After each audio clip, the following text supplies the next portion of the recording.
Alrighty, let's get going. So the purpose of this episode today is to understand stress better and how your body deals with it in real time, and how to train yourself how to handle better the challenges of life and to not just, cope with them, but actually to grow and expand through them. I hope to help you maybe realize some things that you didn't know were happening, or that maybe some stuff you were avoiding that you didn't realize, and things that have stopped you from maybe achieving your fullest potential in business and life. So the first thing we're going to explore today in the episode is a concept called regulation. So the question is, what does it mean to be regulated? Now, to me, regulation is the ability to move flexibly between different states of arousal or different states of being in response to stressors or triggers from outside. So it's basically like, how does our nervous system adapt and respond to what's happening in our internal and external world? Like when shit hits the fan, what do we do? What happens, reactionary in our body? How does our system respond to that? And then, do we jump into anger? Do we collapse? Do we run away? Do we people please? Like, what are the ways that our nervous system has learned from our past that it can best deal with stressful situations? And why does that differ from person to person? So think about it like this. Let's say two people are in a car and they get into an accident and they both sustain pretty similar injuries. Now, one person could, spend a couple of days, be a bit down, but then they get out of bed and they go back to their normal life like nothing happened. But then person two could be out of work for months, really sick, chronic symptoms, they don't know why, there's traumatic symptoms, and you could say that they had the same incident happen to them, but one of them responded very different to the other. Now, what I want to look at today in the episode is what influences our ability to handle those stressful situations, and what makes person A bounce back without any, real long-term lasting effects, and what makes person B really knocked by that experience and their quality of life is massively affected by it. And through doing that, we're going to hopefully understand how you can better deal with your challenges and respond back much quicker as well. So the first thing of two that really, for me, influences and determines our ability to bounce back from these challenges is the thing called our capacity. So that's basically how much can we tolerate? How much can I take? How activated can I be in my system while still staying present and aware? And what happens if I push myself or work too hard and go a bit over the edge? So this is like, what's my limit? Like my absolute max limit. So I could be super tired sitting in my chair. I'm exhausted, But if a lion came into the room, would I have the energy somewhere in the tank to get up and run out the door? Probably yes. That would be my capacity. Even though I'm exhausted, I still got the energy to do that. And what influences capacity is, our past experiences, how much ability to stress we've built up in the past, but it's also things like, our support networks, our ability to regulate our own emotions, our ability to solve problems, and also other skills that we might have. Like, maybe if I've been wrestling lions for 10 years, then maybe I'm going to be more relaxed in that lion situation. So that's our capacity. It's theoretically, how much could we possibly take if we pushed ourselves to our absolute limit, like our 1 rep max kind of thing. The second thing we want to look at that influences this ability to regulate and to bounce back from stress is the thing called our window of tolerance. Now, the window of tolerance, if capacity is our 1 rep max and the absolute limit we could go to, the window of tolerance is more like a window within which, if we stay in that window, we'll be much better able to function and thrive in everyday life. So the capacity, running from the lion hopefully isn't an everyday situation. But the window of tolerance is more like what feels comfortable day to day. So that's the range in which we can, effectively just work with life. We can process things as they come up and work through emotions without being too overwhelmed or distressed by them. And when we live within that window, we can easily manage stress. We can push ourselves. We can work out. We can get shit done and work hard. And then we can also, enjoy life. We can play. We can be relaxed, connect with others, and just be more of our full selves. However, when we have too much stress and it pushes us to the edge of our window or outside of our window of tolerance, even though it might be within our capacity, like we might have the potential to go there, we probably are more likely to move into anxiety, stress, dysregulation, or even disassociation or numbing. And this can change day to day. Like if I have 3 hours sleep, my capacity and my window of tolerance are much lower than on a day that I'm fully rested and I'm feeling really good, you know? So what we want to think about with regard to these, the capacity and the window of tolerance, that stress is not necessarily a bad thing.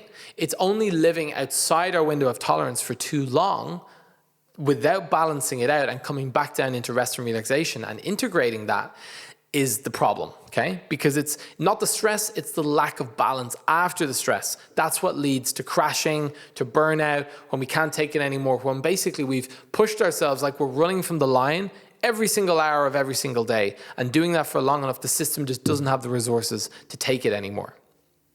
Now, another thing to add into the pot here to really stir things up is, up until now, we've just been talking about like what's our optimal function day to day, how much could we technically take, our capacity.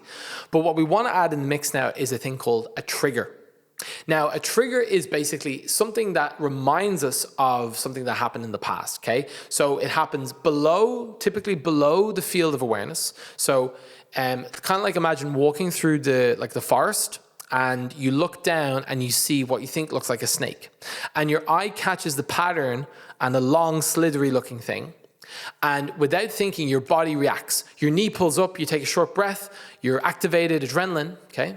And then you look again a second time and you see, it's a twig from a tree, So that's an example of a trigger where your autonomic nervous system has responded to an external event without you even having time to process it or think about it. Now, a trauma trigger is something that basically brings up an involuntary recall of a past negative experience, okay? The stimulus doesn't have to be, frightening. It could be, you walk past a guy in the street and you smell his cologne and it reminds you of a guy who beat you up in school. Now, the cologne itself is not dangerous, but it's what it reminds you of that in the autonomic nervous system stimulates you and puts you into this fight or flight or even freeze state because of this earlier traumatic incident that happened. Now, triggers can really bring up a lot of emotion, and really emotion that maybe we haven't processed that's hiding in the background.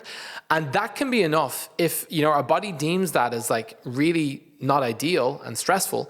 That can be something that if we don't have the right amount of capacity or we're already living at the top of our window of tolerance, triggers like that can be things that push us outside of a window of tolerance and make us crash if we're already living on the edge. So maybe the experience of pushing yourself, go, go, go, and as long as everything stays fine and nothing goes too badly wrong, then everything's okay. But then just one little thing in your life goes wrong, there's a fight with your partner, there's an illness in the family, maybe there's a big challenge at work, and there's a jeopardy with a certain project or a client you're working on, and all of a sudden everything just like the whole house of cards comes tumbling down because that trigger, that potentially like that stimulus that your body deemed as potentially life-threatening was too much for your system to handle, and it pushed you into basically a crash because you went outside of your window of tolerance.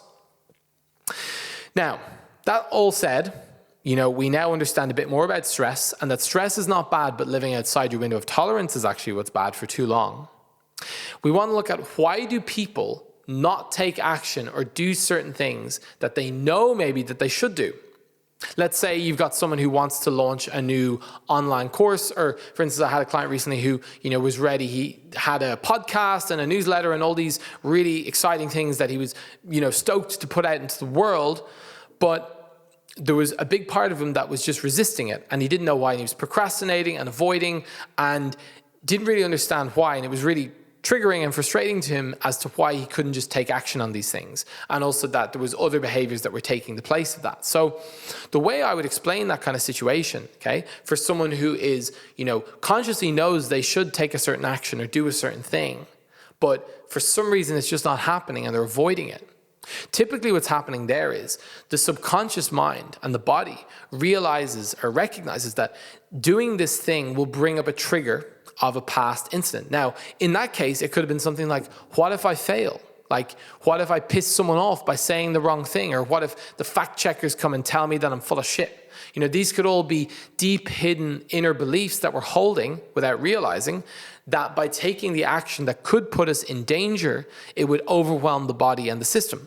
So the nervous system, being infinitely wise, prevents us from taking that action in a somewhat, weird and strange roundabout way, because it knows it would overwhelm us and potentially even lead to death. So thanks very much, nervous system, for protecting us. But I hope that helps you to understand why it is that there's some things that we know we should do cognitively, but we don't take action on. Now, it's all well and good if you've done, tons of coaching or therapy or personal development work before, because a lot of people tend to get to that place where they understand their patterns, they understand their wounds or their issues, and they know the things that they should do to go to the next level in business or in life, but yet they just don't seem to take the action. And even though they try lots of different things, they just can't crack it and get to the bottom of it, and it just leaves them more and more frustrated. And that, for me, at least in my life, is where connected breathwork came in. Because what I realized, when I was doing this work, was there was so many things. Like, a great example was I was always playing music, but I did music in a really safe way, where I would play shows to maybe, 150, 200, 250 people even sometimes. And every night I would only play songs that I knew people would like. Okay, so I was really good at picking the best song for the best crowd at the best moment, and everyone had a great time, and they said, Pete's the man, and it was great. I loved it. But what I wasn't looking at, the shadow behind that, was that I was not risking playing any music that really mattered to me. So playing, let's say, my own original music, or even writing my own original music, because that would have brought up fears of people saying, oh, it's crap, it's shit, you shouldn't do that, oh, just give up. And that would be too much for me. It would bring up a lot of shame for me, okay? And I would feel like a failure. So therefore, I would just not look at it. I just would avoid it, and I wouldn't. And if someone asked me, I would even find an identity that supported. Yeah, I don't need to do that. I don't need to write original music because I'm just a performer. That's what I'm really happy to do. That's what makes me excited. So I actually could build a lot of my, my self-identity and my ego around this, shadow that I was avoiding. Now, what connected breathwork did in this picture, in terms of coming in and helping me to not just regulate my nervous system, but to expand, okay? So building the capacity, my 1 rep max, it built my ability to take more. So my body felt on a deeper level that I could handle more. So I was more willing to take risks or go a little bit further, okay? Because I knew I could take it. The next thing it did was it increased my window of tolerance. So it increased on a day-to-day basis what felt comfortable. So the amount of output I could do on a daily basis felt better, and I was doing it in a way that wasn't burning the candle at both ends, that was actually sustainable and more comfortable to be in. I also was able to gain access to dropping into these deep rest states where I could integrate and process stress and go again. And then the last thing was the breathwork allowed me to let go of the underlying fears that were holding me back, these limiting beliefs that I wasn't even really aware of, I was just avoiding them, okay, and pushing them down.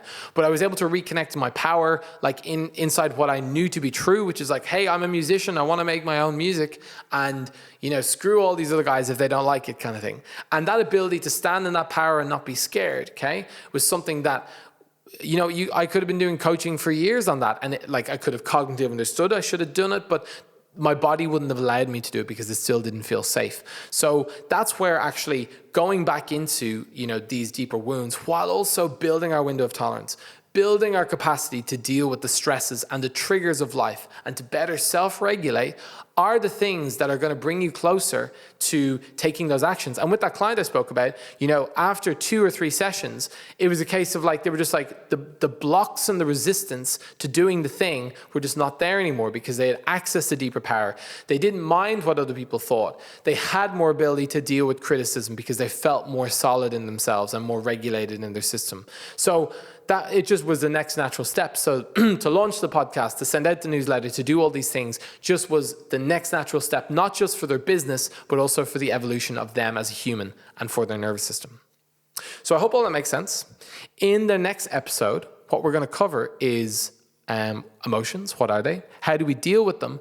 And how old experiences from your past can be truly processed and let go.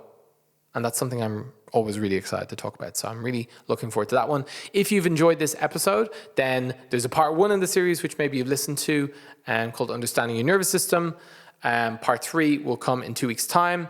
And in the meantime, you can find us on Instagram at Really Align, LinkedIn at Really Align. If you're interested in trying connected breathwork, you can go to our website, reallyAlign.com, and fill out the form to join our waiting list. We've got retreats, we've got one-on-one programs and workshops and ways that you can experience some of this for yourself and begin to grow your capacity, increase your window of tolerance so you can better deal with the natural challenges and triggers and stressors that life and business will bring.